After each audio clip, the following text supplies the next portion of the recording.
Okay.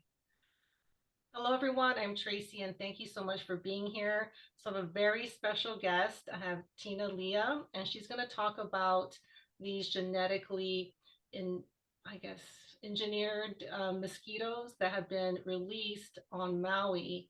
And she has a court case that she wants to bring awareness to.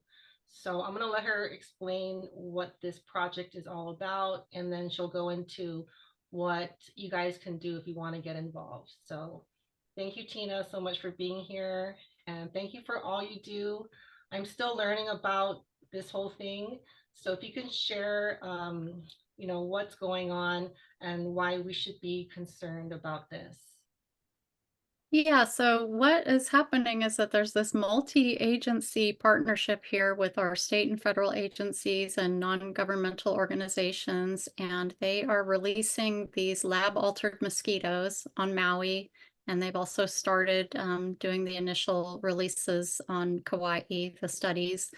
And basically, the intent of the project, as they've presented it with their, very slick PR campaign, is that they are wanting to save the endangered native birds from avian malaria, and that these mosquitoes are supposed to suppress the mosquito population that's transmitting it. And the technology has to do with them putting a different strain of bacteria in the mosquitoes than the ones that are in the mosquitoes here, and that should make them incompatible for breeding. But, we don't even know if it's going to be effective. It's completely experimental. They've never used this species of mosquito before for this purpose with a standalone field release. The project area is enormous here on Maui. It's almost 14% of the entire island, over 64,000 acres, the largest ever in the world to date, and Kauai, the second largest. And there's a lot of things that could go wrong with the risks of the science of the project. All right. So let share with us how, the things about the females possibly getting released when they're saying on paper that only males are being released. Is that what they're saying? That's what they're saying, and that's supposed to be the intention, that the males have the incompatible strain of the bacteria and would mate with the females here and not be able to breed. And the females are the ones that bite and spread disease. So it sounds really good to tell everyone they're only releasing males, but that's not true. And it's in their own documents. The sorting process is imperfect, and they keep throwing different numbers out of how they're trying to get the process better, and they're going to use AI to do the sorting and all of this. But in their own documents and in the EPA guidelines for using these mosquitoes, they're allowed to release one female for every 250,000 males, which doesn't sound like that much until you hear about how many mosquitoes they're allowed to release as this project moves forward. From their document that was approved for the project, they can release over 3,000 females a week as this And moves. go into how much a single female mosquito can reproduce throughout her lifetime. It's a pretty significant amount, right? Yeah, that's the other issue, is that one female in her 8-week lifespan can reproduce through the breeding of the generations another 160,000 females. And that would be overlapping, as they're continually released, and the breeding continues and it expands. And even just 3 females released in Singapore, in a study in Singapore, caused the whole population of mosquitoes to be replaced with those lab altered mosquitoes. And because we don't know whether or not the lab strain of the bacteria is going to cause the mosquitoes to become more capable of transmitting disease, that's a huge issue. Yeah. So you have a court case that you're working on. Can you go into what you're trying to get done, what you're asking for, and what you're hoping comes out of this court case?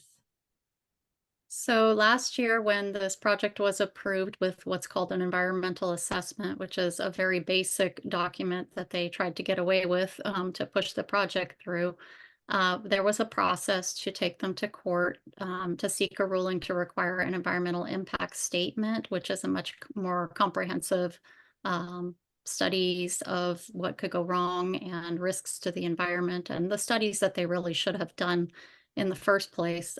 So we did file a case in court for that, and we were actually scheduled to go to trial uh, in July of this year. And we started the process of a hearing for a temporary restraining order and preliminary injunction as well to stop them from releasing here on Maui. And all of that got put on hold just recently. The state filed what's called a motion for summary judgment. So asking for the judge to basically rule in their favor without going to trial and just to be done with it. So that's where we're at right now. We're on a deadline to decide if we can appeal this, if we have the resources to file an appeal, which we do want to do. We want this to go to trial. Okay, so you're just asking for these companies to provide some sort of background proving that it won't be dangerous to the environment or to humans, or is it just to get a little bit more information so that we can be better informed? And the mosquitoes have already been released on, you said, on Maui and Kauai, or soon to be Kauai. Yeah, they have started the actual project releases here on Maui. That started in November of last year, and on Kauai in October they started the initial studies, and they were planning to start the project releases early this year. So, and this a similar process happened with an environmental assessment that was approved, and not doing the comprehensive studies. And the concerns are not just about what could happen with the birds, because these mosquitoes also transmit human diseases. So yes, we're concerned about that. And a big focus of our case is that there are peer-reviewed studies showing that Wolbachia bacteria, this bacteria that they're infecting the mosquitoes with, it can cause mosquitoes to become more capable of transmitting disease. So that can include avian malaria per these studies. So this could backfire and, further endanger the birds. It can also include West Nile virus, which birds and humans can get. And so they haven't even done the studies to assess whether or not the strain of the bacteria that they're using in this species of mosquito, the southern house mosquito, might cause that mosquito to be more capable of transmitting those diseases or other diseases, including human diseases that the southern house mosquitoes transmit: encephalitis, elephantiasis, potentially Zika virus. So we're asking that they do all these studies. Why wouldn't they have done this in the first place? Particularly the avian malaria study, if this is supposed to be focused on protecting the birds. They've had years. They started talking about this over 6, 7 years ago. So, yeah. Yeah. Something that this brings up, and I grew up on Oahu. I don't live there anymore, but since covering the fires, I've been so well informed about all the environmental and chemical testing that has been going on in Hawaii for a very long time. And I don't think a lot of people are aware of it. So that's another reason I wanted you to come on and let everyone know, especially those that are in Hawaii, letting them know what is being put into their environment, what's being put into their ecosystem, because it's not like there was a huge announcement or anything. I certainly hadn't heard anything until Michelle introduced me to you.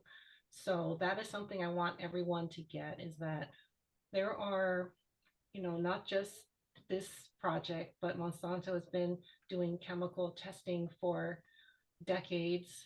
And I don't even have to go into the military and how they've been testing on the islands for, I would say, like 70 or 80 years at this point. And all of those tests and things, they trickle down and they affect us, they affect our children and their children's children. So that's why I wanted you to come on and just, explain what's going on. So regarding the case, what can people do if they want to help support what you're doing and help support just getting more information about this project? So for more information, we have all the documents from these agencies compiled on our website, as well as tropical disease and vector expert Dr. Lauren Pang's expert opinion.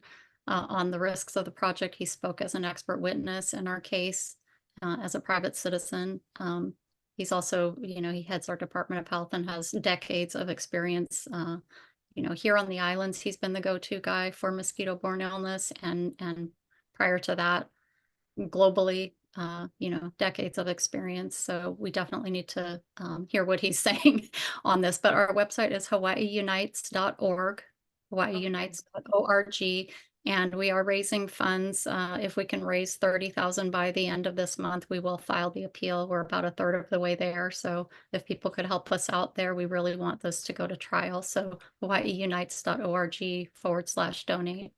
Okay, so I'll put that link in the description, and that is where they can donate directly from, or is that something separate? Or can they go to that site and find the Yeah, that's a donation? link to we have a few different ways to donate, through that link. So people Okay. prefer sometimes to use one or the other, but that takes you directly to all the ways to donate. Okay, so I'll put that link in the description so everyone can go find out more information, donate if you want to get involved. And is there anything else that you wanted to share about this? Yeah, I do wanna mention because you talked about the experimentation and, the different industries, and part of the bigger picture, issue here is that the biotech industry is experimenting. This has never been done before, and they're using the islands as testing ground, and they want to move into from this project, they wanna move into using the mosquitoes for addressing diseases of human health concern. The Department of Health is already working on a statewide proposal for that. And then eventually they do want to do genetically modified mosquito releases and gene drives and synthetic biology and CRISPR technology with the mosquitoes, something called PGSIT, precision guided sterile insect technique. And they have a lab here in Hawaii that's been funded to build out the insectary where they want to mass produce these mosquitoes for release on the islands into perpetuity, meaning forever. So this project is basically ushering in this biotech experimentation with mosquitoes, and it's already so dangerous, and it's going to get even more dangerous if it's allowed to continue. So I really hope people will stand with us and let's get this to trial and get the facts on record. Yeah, and it's so interesting because when you travel in and out of Hawaii, you cannot bring any kind of organic, you can't bring fruit or any kind of animal or anything. They're so afraid of the ecosystem being affected, yet they're releasing these types of things directly into into the environment as we speak. So thank you so much, Tina. Thank you for all the information and thank you for all the work you do. And please, if you guys can get involved and donate till the end of this month, right? We need to get to the 30,000 dollar mark. So see the link in the description that'll take you there. And thank you so much, Tina. And Thank you. yeah, all right. All right, everyone. Thank you so much for watching, and I will see you all soon. Bye.